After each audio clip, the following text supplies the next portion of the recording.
कहा पहले कदम पथ में ले लिया, दूसरे में आकाश नाप लिया, तीसरे में पाताल नाप लिया। अब सोचो कि वो कितनी बड़ी टांग थी, कितना बड़ा कदम था कि एक कदम पूरी धरती नाप दिया। राजा बलि तो हमारे यहाँ हरदोई के राजा थे, कहीं अमेरिका के राजा थोड़े थे। हरदोई से 29 किलोमीटर बिलग्राम पड़ता है। बिलग्राम को पुराने समय में बलिग्राम कहते थे। वो बलिग्राम के राजा थे महाराज हिरण्यकश्यप। हिरण्यकश्यप का प्रहलाद, प्रहलाद का विरोचन, विरोचन का राजा बलि, राजा बलि का बाणासुर। ये बंसा बलि महाराज हिरण्यकश्यप की।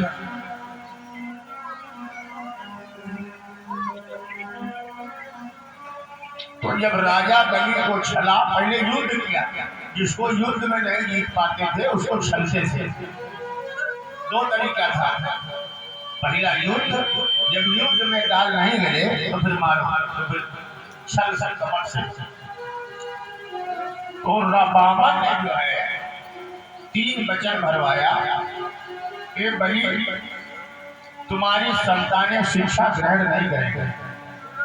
ए राजा बलि तुम वचन दो, तुम्हारी संतानें धन एकत्रित नहीं करेंगे, तुम्हारी संतानें सैन्य शस्त्र धारण नहीं करेंगे।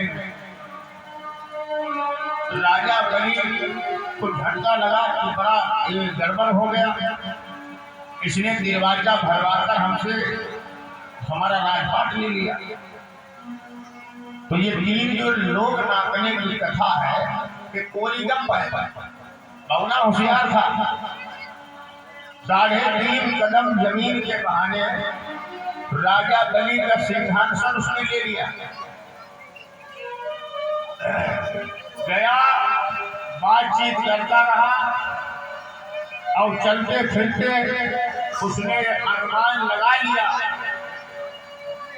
ये जो सिंहासन है वो हम यहाँ बैठा हूँ और ये पेड़ खड़ा है, तो हम यहाँ से अंदाज सकता हूँ कि 6-7 कदम में वहां पहुंच जाऊंगा। बौने ने अंदाज लिया कि हमसे और राजा के सिंहासन की दूरी 3-3.5 कदम है। जैसे राजा दरवाजा भरा उसने नापना शुरू कर दिया, गिनती बिना 1, गिनती बिना 2, गिनती बिना 3 और तीसरे वाले को बढ़ाया और सिंहासन के ऊपर एक चपट बैठ गया। 3 पैर भूना पद भयो, तब राजा मन विस्मय भयो। राजा बलि कहा तुम यहाँ क्या कर रहे हो, चूतिया कहेगा। आगे सिंहासन तेरा नहीं हमारा है, अब आधा कदम अभी और बाकी है वो लाना। राजा बलि ने कहा क्या लोगे ले लो। तो कहा यहाँ तेरा है क्या जो हमको दे रहा।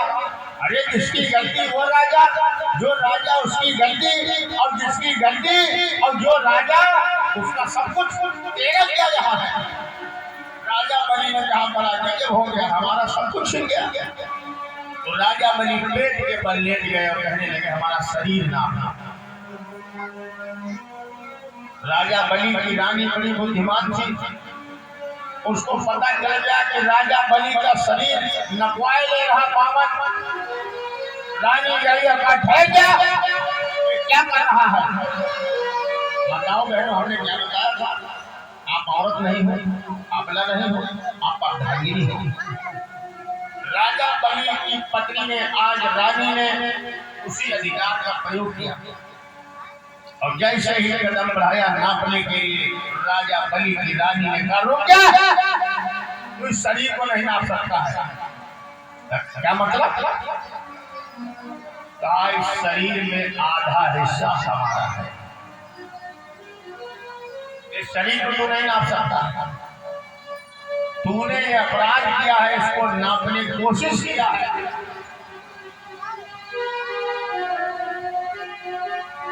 ये राजा बलि की रानी ने राजा बलि का शरीर नपने से बचा दिया।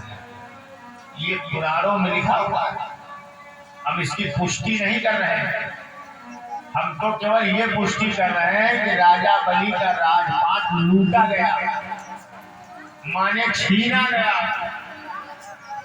जब राजा बलि के पास न सेना रही, न हथियार रहे, न गद्दी रही, तो तीन चीजें चली गई। शिक्षा चला गया, ज्ञान चला गया, धन चला गया, सेना चली गई, तो राजा बलि आम आदमी हो गए। तो उसी समय राजा बलि का नाम पड़ा भूइहारे। क्या नाम पड़ा राजा बलि? भूइहारे। राजा बलि क्या बन गए माताओं बहनों? भूइहारे। भूइ माने जमीन, हारे माने हार गए। भूइहारे गौर करिए भाई, राजा बलि हो गए बेचारे भूइहारे। और बामन क्या बन गया? प्रभु। प्रभु हमारे यहाँ जाना था, प्रभु माने भगवान हो। गधा नगर मंदिर आज प्रभु कल्याण करेंगे सबका। राजा बलि हो गए भूइहारे, बामन जो था हो गया प्रभु। पर माने दूसरे की, भू माने जमीन जिसने कब्जा कर लिया। राजा बलि की वहां जमीन थी, बामन ने कब्जा कर लिया, इसलिए वो बन गया प्रभु। दूसरे की भू यानी जमीन कब्जा, बामन हो गए प्रभु, राजा बलि हो गए भूइहारे। आज भी तमाम गांवों में भूइहार की पूजा होती है। लगभग हर गांव में आज भी भूइहार का एक स्थान जरूर होता है। साल में एक बार पूजा भी होती है। और ऐसी मान्यता है कि भूइहार गांव के देवता हैं, ग्राम देवता, और लोगों की रक्षा करते हैं। तो रक्षा तो कोई अपना ही नहीं है ना, दुश्मन को कहा रक्षा करें।